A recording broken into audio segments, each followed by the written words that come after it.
Imagine a silence, absolute, resonant.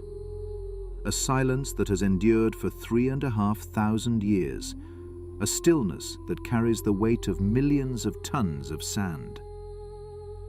We are on the west bank of the Nile, in the heart of the Sahara. This is the land where the sun sets, the ancient threshold to the dominion of the dead. Luxor. Once called Thebes, it was the greatest capital of the ancient world. We have grown accustomed to this landscape, viewed through the sterile lens of a tourist's camera. The colossi of Memnon, stone sentinels guarding an empty plain. The Valley of the Kings, its hills scarred by the tombs of pharaohs. The majestic temples of Karnak. We have cultivated the illusion of total knowledge. It feels as though every grain of sand has been sifted, every stone overturned, every mummy catalogued and filed away. We have written the textbooks and produced the films. We have decided that the history of Egypt is a closed book, its great chapters finished, with only minor footnotes left to decipher. But this is the grand delusion of our age, the self-deception of a civilization that believes its satellites and ground-penetrating radar grant it omniscience. Egypt, however, is patient. The sand is the perfect vault. It does not merely hide, it preserves. In September of 2020, at the very moment the modern world was paralyzed by a global pandemic, when borders sealed and aircraft were grounded, the desert stirred. An event unfolded that made the world's archaeologists forget the fears of a virus. Beneath a layer of ageless dust, mere feet from the well-trodden paths walked by millions, the earth itself broke open. This was not the unsealing of another tomb. Tombs are houses for the dead, cold, static monuments to eternity, filled with gold and incantations. What was found beneath the sand was something else entirely, something disturbingly, impossibly alive.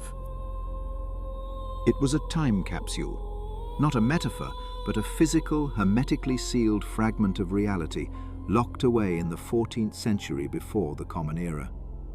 This was the lost golden city of Aten, an Egyptian Pompeii. But where the Roman city was consumed by the violent fire of a volcano, its people encased in ash, this city died of a cold and deliberate human will. It was not sacked by barbarians or consumed by floodwaters, it was simply extinguished. The people left. The doors were closed. What scientists found within this capsule shocked the world, not with the glitter of treasure, but with the terrifying, almost photographic clarity of a moment, the final, silent moment of an entire epoch. To walk these streets is to step across a threshold of 35 centuries, to see not just the artifacts of a lost world, but the ghost of its last breath, preserved forever in the stillness of the sand. We begin with an ending. A golden age, not fading into twilight, but collapsing into a nightmare. A terror so profound, it drove an entire people to flee into the desolation of the desert. All great discoveries are born from error, from an ambitious and spectacular miscalculation.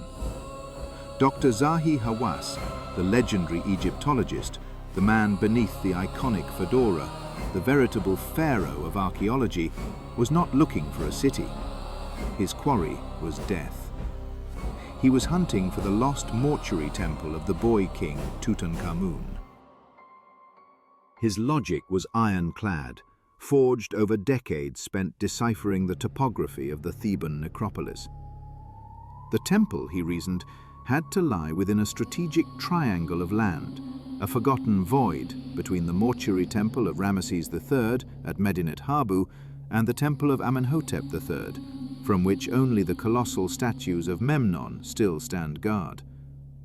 It was a blind spot on the map, a wasteland. In September of 2020, heavy machinery bit into the sand. Tons of earth were churned into a pillar of ochre dust that climbed to the heavens. The heat was a physical presence, exceeding 40 degrees Celsius, a furnace that could melt the rubber on the tires of trucks. Weeks bled into one another, each day a fruitless assault on the landscape. It seemed the desert was empty. It seemed the hypothesis was flawed. And then the bucket of an excavator struck something unyielding. The sound was a dull, resonant thud, not the sharp ring of limestone bedrock, but something else entirely, something ancient. It was a mud brick, a simple block of Nile, silt, sand, and straw baked by a sun that set over 3 millennia ago. But this was not the scattered debris of a forgotten hovel, nor the rubble left by tomb robbers. This was a wall, perfectly preserved, impossible look up trowels and brushes, their movements now delicate, reverent. As the sand receded, an astonishing pattern emerged. A zigzag bond, a rare architectural signature, a kind of watermark of an era. It was a style characteristic of a very narrow window of time, the end of the 18th dynasty. In that moment, Hawass understood. He had missed his mark. He had been searching for a temple of death, a place of ritual and sorrow. Instead, he had found a city of life. The excavation was expanded with frantic urgency. With every meter of heavy yellow sand that was cleared away, the shock intensified. These were not mere foundations, barely cresting the earth, from which one might guess at a building's plan. These were walls, standing to a height of 3 meters. They were complete houses, lining narrow alleyways that opened onto broad avenues and bustling crossroads. Entire districts stretching out toward the horizon. The city rose from oblivion in a state of preservation so perfect it was as if its inhabitants had only left the night before. Inside the rooms, bed frames stood ready to receive sleepers who would never return. In the kitchens, ceramic pottery lay waiting for a mistress's hand. In the ovens, there was ash that had grown cold 3,400 years ago. This was no ruin. This was a life interrupted, a time capsule the size of a modern town. It was the largest administrative and industrial city of its age on the west bank of Luxor, and it had been sealed deliberately, as if a great hand had reached down and pressed pause on the console of history. And so, once the initial euphoria of the find had settled and the painstaking work of archaeology began, the first question arose, a question of profound simplicity and staggering complexity. When? When did the clocks stop in this city of ghosts? Who builds a metropolis only to have it vanish from the maps, to have it scoured from the memory of generations so completely that not even a whisper of a legend remained? The answer, it turned out, lay buried, quite literally, beneath their feet. It was found in the mud. The common, unassuming silt of the Nile, the very substance from which the ancients fashioned their bricks and the clay seals for their wine vessels. And as archaeologists began to sift through the silent earth, these humble artifacts began to emerge not by the dozen, but by the hundreds of thousands. Pottery shards, scarab beetles, rings, amulets, the detritus of a forgotten, vibrant life.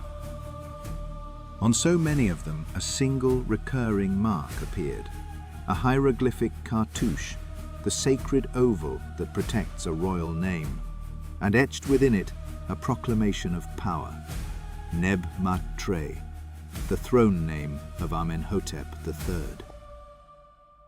Amenhotep the Magnificent, the Sun King.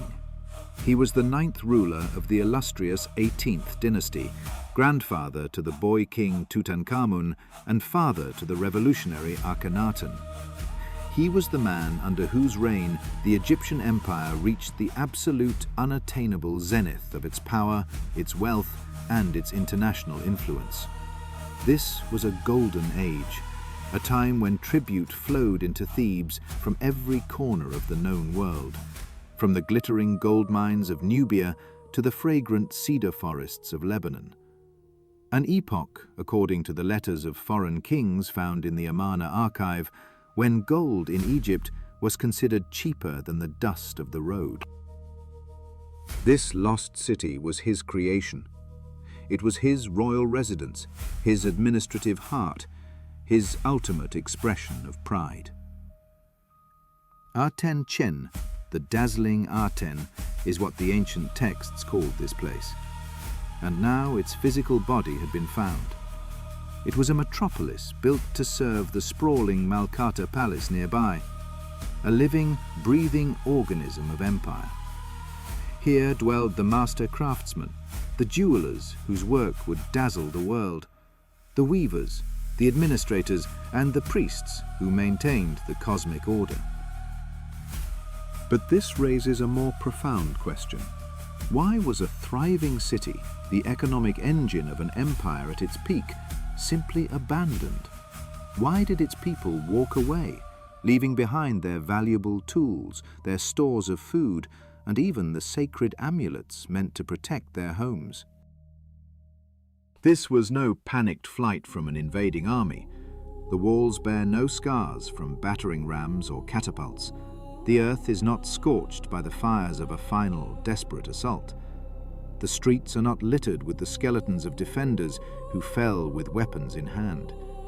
This was an organized exodus, cold, bureaucratic, ruthless. And the command was not issued by a foreign enemy, but by its own king. The son of Amenhotep the Magnificent, Amenhotep IV, the man the world would remember as Akhenaten, the heretic, the cursed pharaoh, a man who chose to declare war upon the heavens themselves. Amidst the ruins of a single house, in what was clearly a kitchen or a pantry, scholars unearthed the city's Rosetta Stone. It was an ordinary clay vessel, sealed with a clay stopper that still bore the faint impression of the potter's fingertips. Inside, dried or boiled beef, a meal prepared 3,400 years ago, perfectly preserved by the sterile dryness of the desert sand. But the true value was not the meat itself, however astonishing its preservation. The treasure was the inscription on the pot. Written in hieratic, the cursive script of the ancient Egyptians, with black ink that had not faded across the millennia, was a simple declarative statement. Year 37. Meat for the third Heb-Sed festival, from the slaughterhouse of the stockyard of Ka, prepared by the butcher named Louis. In that single sentence, an entire world is resurrected. It is a snapshot of a precise moment, the 37th year of a glorious reign, a city at the height of its prosperity, preparing for a lavish royal jubilee. It is a testament to an empire so organized that even a cut of meat for a festival is meticulously labeled and recorded. It is the story of a metropolis teeming with life, right on the precipice of its own annihilation, ordered not by a conqueror's sword, but by a son's radical vision. For in the end, history is not only written in the grand tombs of kings, but in the simple ledgers of daily life, waiting in the silence for centuries to be read. It appears as little more than a shard of clay, an administrative docket from a world long vanished. It is not simply a label from a Bronze Age provisioner. In truth, it is a chronological bomb, its inscription counting down the final moments of an entire civilization. The year is the 37th of the reign of Amenhotep III. It marks the final, or perhaps penultimate year of the old king's magnificent life. It is the year his son, the future Akhenaten, is already co-regent, a shadow on the throne, gathering strength. This is the point of no return. The simple markings tell us that the city, the great religious capital of Thebes, was teeming with life right up to the very end of the old pharaoh's reign. Its people were preparing for a grand celebration, the Heb-Sed festival, the sacred jubilee meant to rejuvenate the king's power. A butcher, whose name may have been lost but whose work is immortalized, is preparing provisions. He carefully notes the date on his supplies, a mundane act of accounting. He could not have known that the world he inhabited, the very cosmos he understood, was about to be torn asunder. Within a year of this date being inscribed, perhaps a little more, this city will fall silent. Life will not be destroyed, but simply cease. Akhenaten will ascend to sole power and commit the unthinkable, an outright rejection of the ancient pantheon Egypt had worshipped for millennia. He will forbid the very name of Amun, the king of the gods. He will shatter the colossal temple complexes of Karnak and Luxor, silencing the chants of 1,000 priests. He will strip them of their immense power, their land, their gold. He will declare a single true god, the Aten, the physical disk of the sun.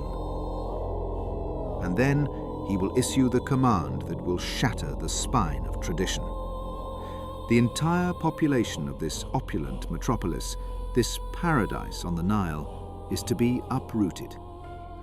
They are ordered to abandon their comfortable homes, their ancestral tombs, their sacred spaces, and march into the desert of Middle Egypt. They are to go to a place of barren rock and sun-scorched sand, a site we now call Amarna, to build a new utopia from nothing. A city with no water, no shade, and no past. The great city of Amun was condemned. It was not sacked by an enemy or leveled by an earthquake. It was so rise and walk away, taking only what they could carry in their hands or on the backs of their donkeys. It was the forced deportation of an entire megalopolis, driven by the religious fanaticism of a single man determined to rewrite reality itself. As modern excavations pushed northward through the city's remains, the character of the discoveries began to shift. The comfortable residential quarters with their pleasant courtyards gave way to smoky, industrious zones. And here, in the dust and debris, archaeologists uncovered the true engine of Egypt's imperial might. This was no mere collection of homes, it was a factory. Vast, sprawling bakeries, equipped with dozens of beehive ovens, were engineered to produce thousands of loaves of bread each day. The sheer quantity of baking molds and the colossal scale of the granaries speak of an operation designed to feed an army of laborers, bureaucrats, and palace servants. There were industrial-scale meat drying facilities, preparing provisions for the court and the military. Weaving workshops, where women created the diaphanous linen so Most astonishing of all was the evidence of glass and faience production. Archaeologists unearthed thousands upon thousands of molds for casting amulets, rings, beads, intricate inlays, and decorative elements. This was not the work of individual artisans. This was mass production. It was a conveyor belt of the ancient world, churning out adornments not as unique works of art, but in vast, standardized series. And everywhere the tools of their trade lay scattered, as if the artisans had merely set them down for a midday break, fully intending to return. Copper chisels, their edges still keen, heavy stone mallets, the fine-toothed blades of bronze saws, molds for casting stacked and ready, crucibles still holding the ghostly residue of vitrified glass. The workers had abandoned them right on their workbenches, on the floors, beside the cooling kilns. This sudden, silent exodus offers no evidence of panic or violence.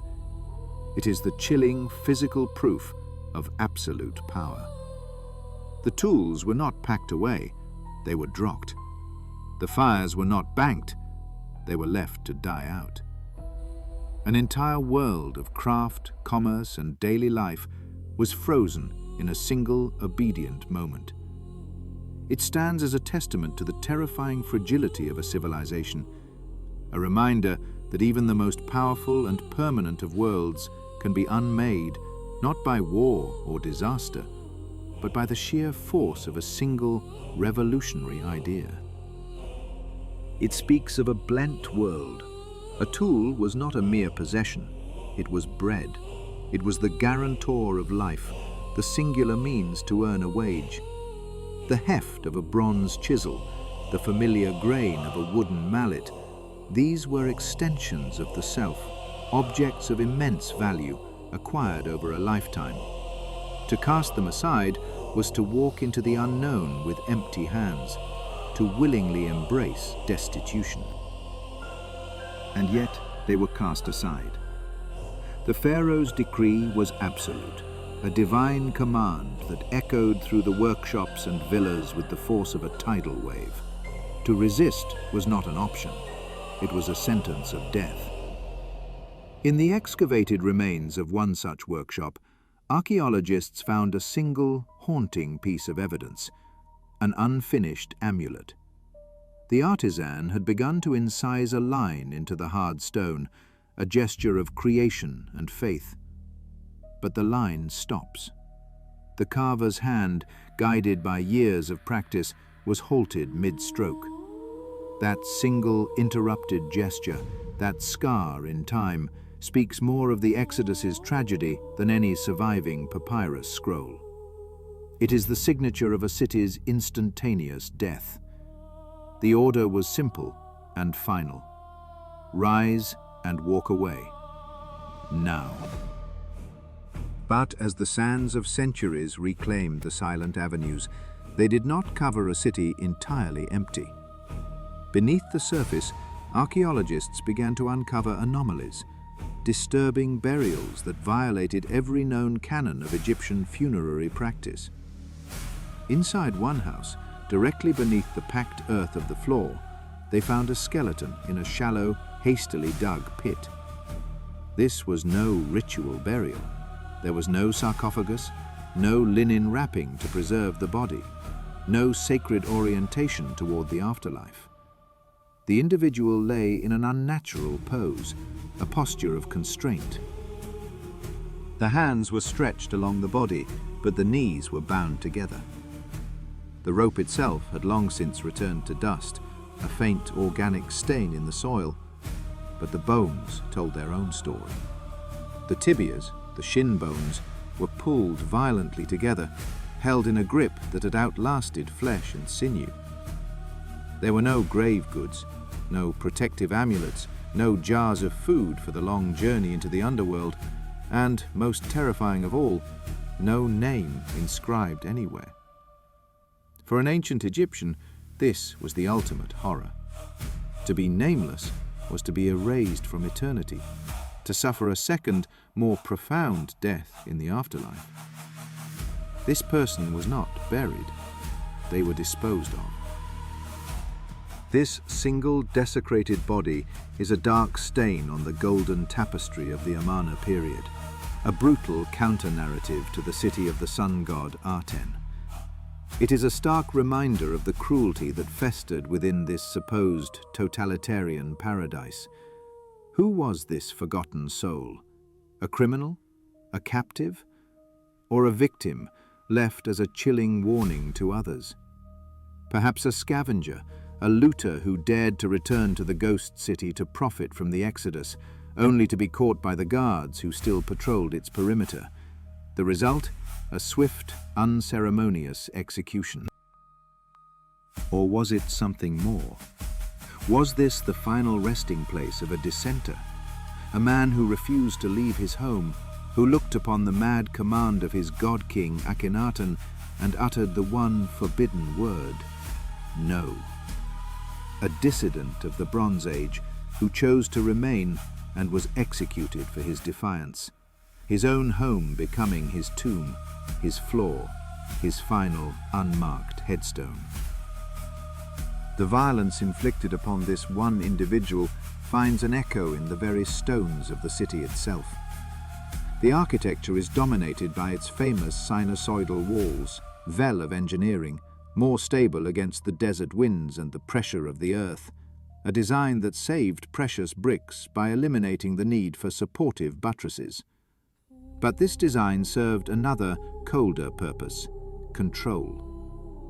The curving walls created pockets and blind spots, perfect for a watchful guard to remain unseen. The entire city was rigidly zoned, its residential, administrative, and industrial sectors strictly segregated. It was a machine for living, but also a mechanism for surveillance. We will never learn the name of the man with the bound knees. His identity is lost to the ages. But his remains are a silent scream carried across 3,000 years, a testament to the violence that underpinned this great migration.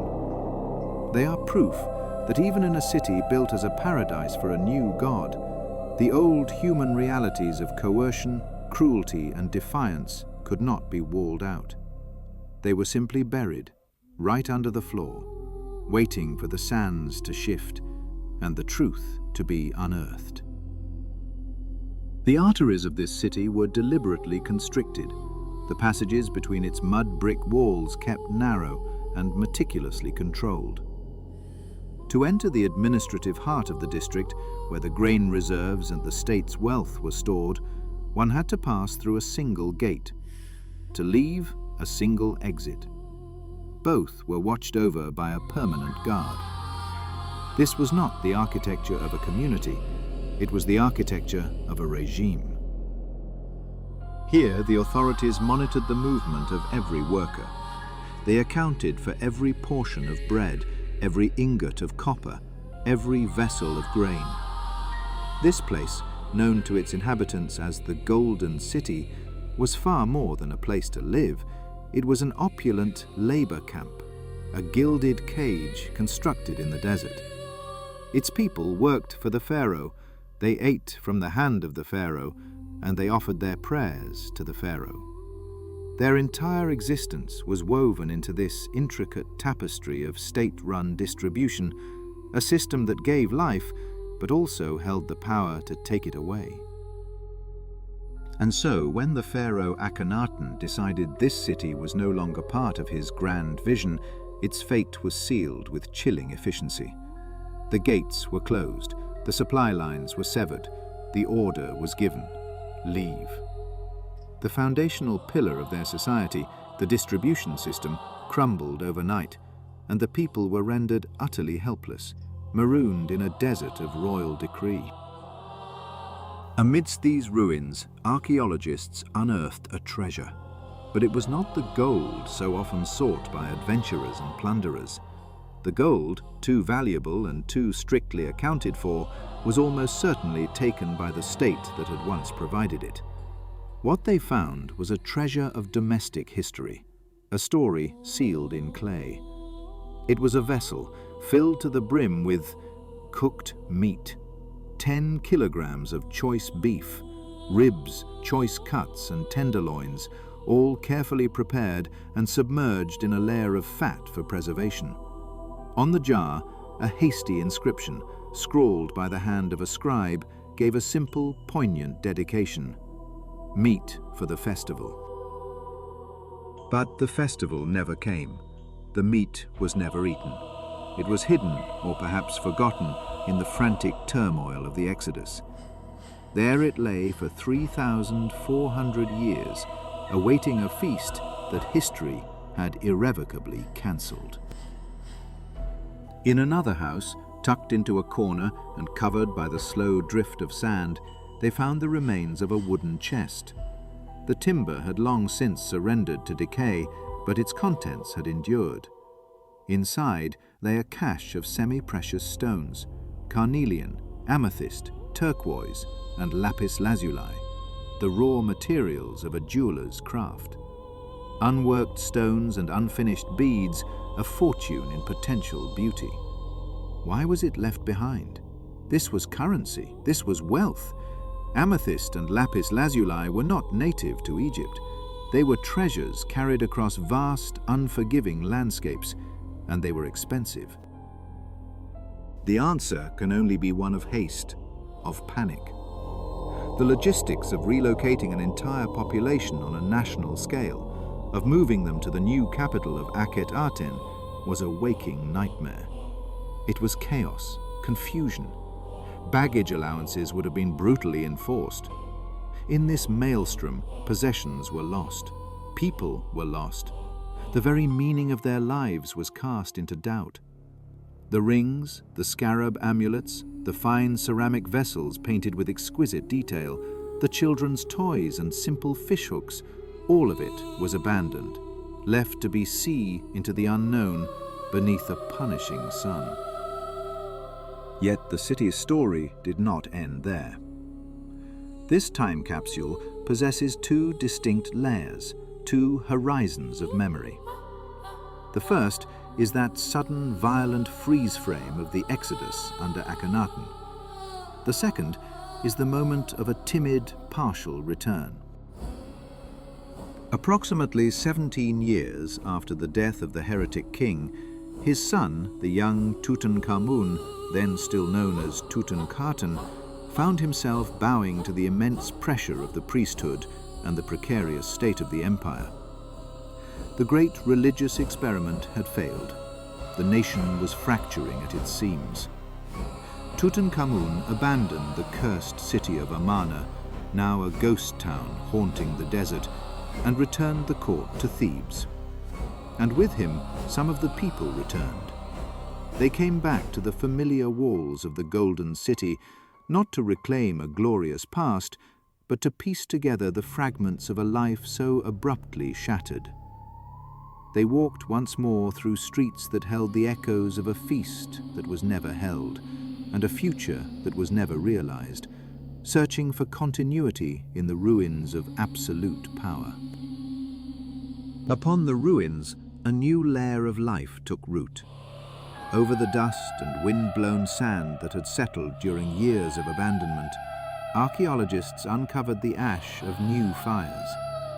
Furnaces, hastily constructed from the scavenged bricks of fallen mansions, stood as crude testaments to a sudden, urgent return. But this was a different kind of fire, burning with a different purpose. The city was a ghost, a hollow echo of its former magnificence. Its grand avenues and sun-drenched temples were now treated as a quarry, its sacred stones plundered for new, lesser constructions. It became a way station, a temporary workshop, a shadow of a city haunted by the memory of greatness.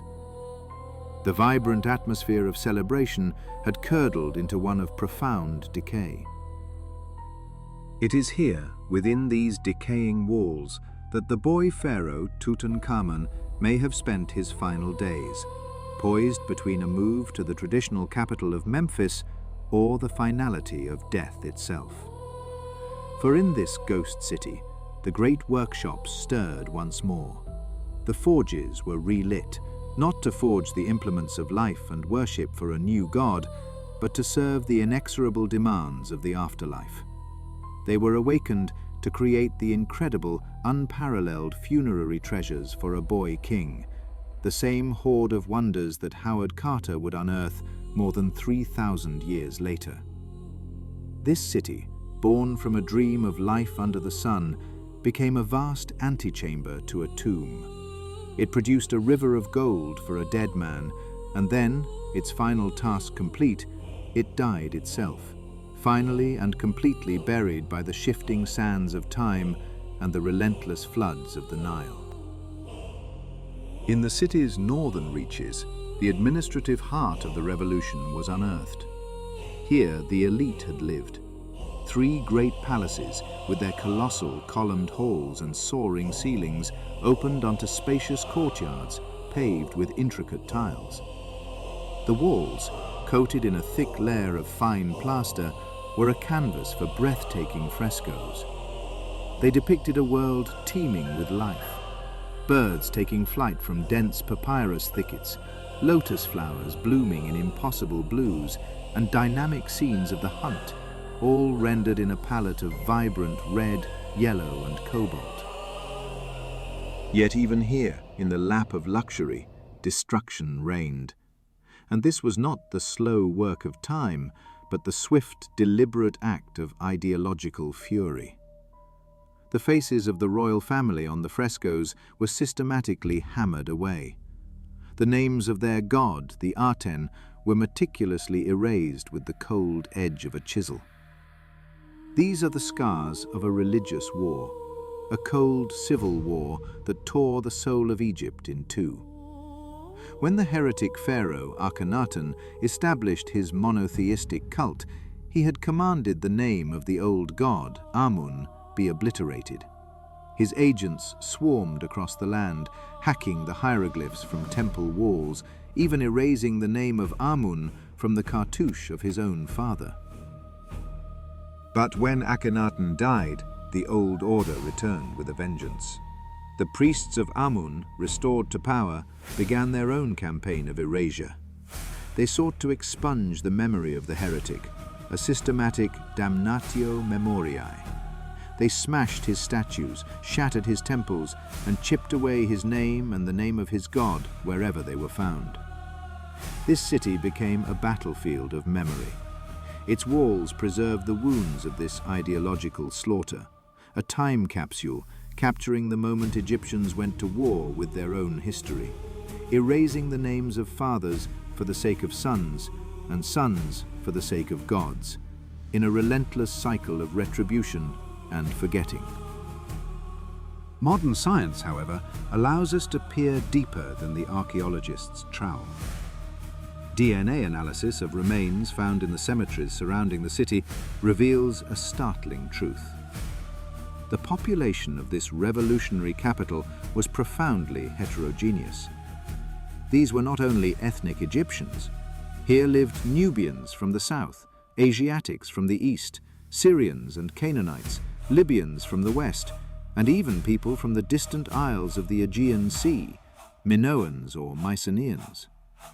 The empire, at its zenith, had pulled in laborers, artisans, mercenaries, and slaves from across the known world to build its new Jerusalem.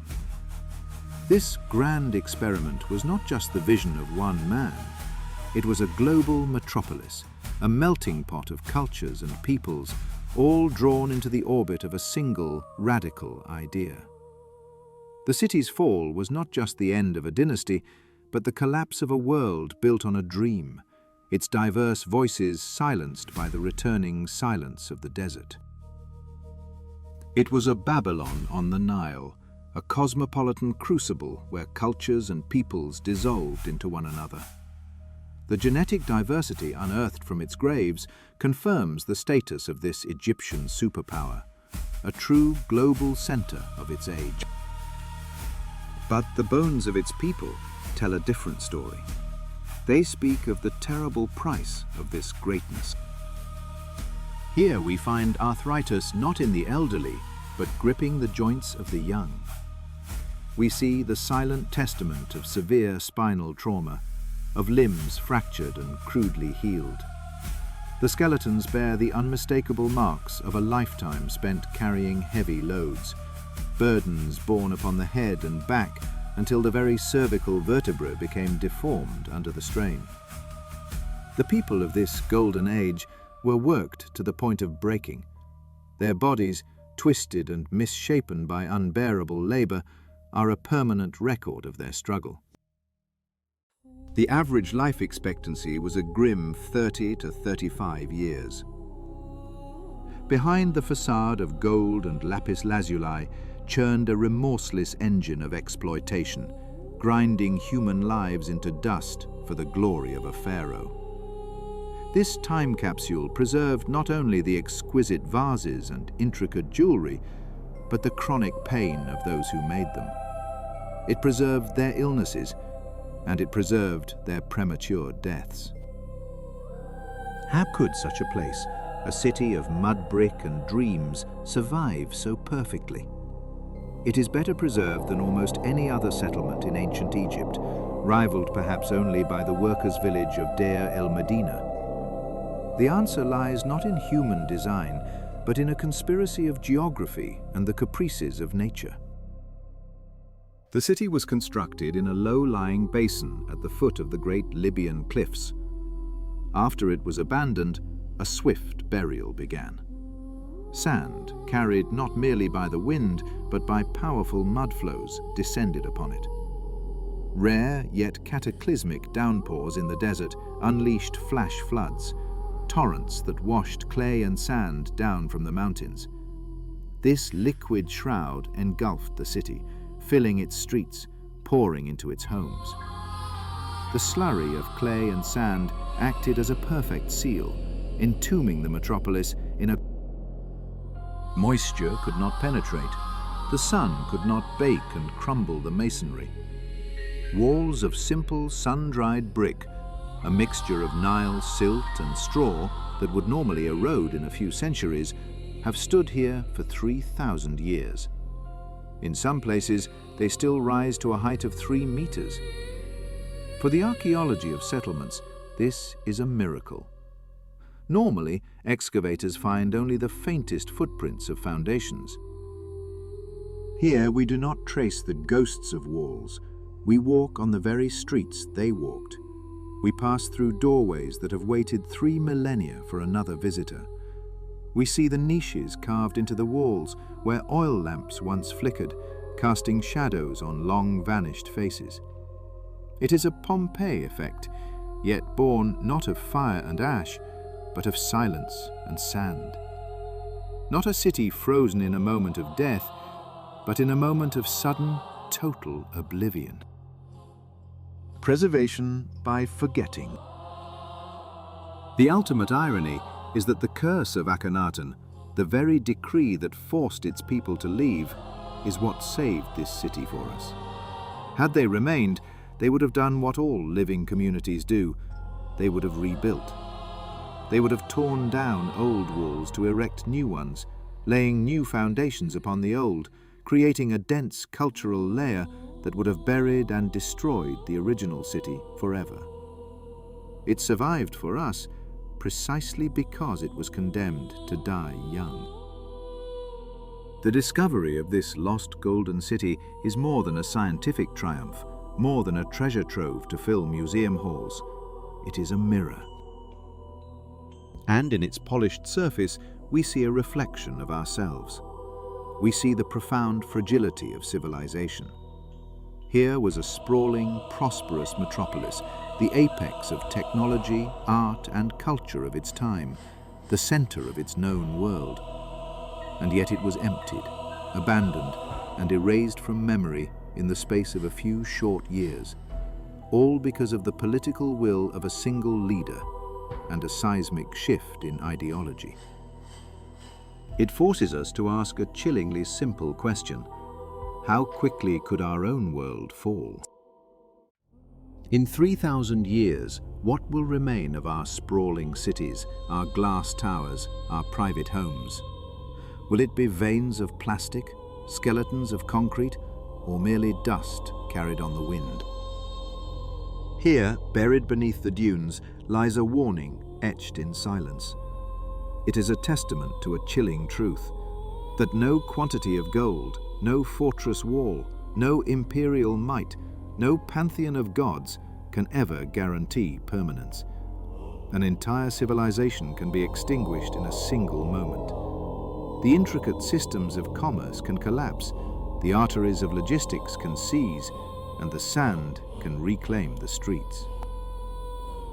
Today, artifacts from this ghost city are carefully transported to the Grand Egyptian Museum.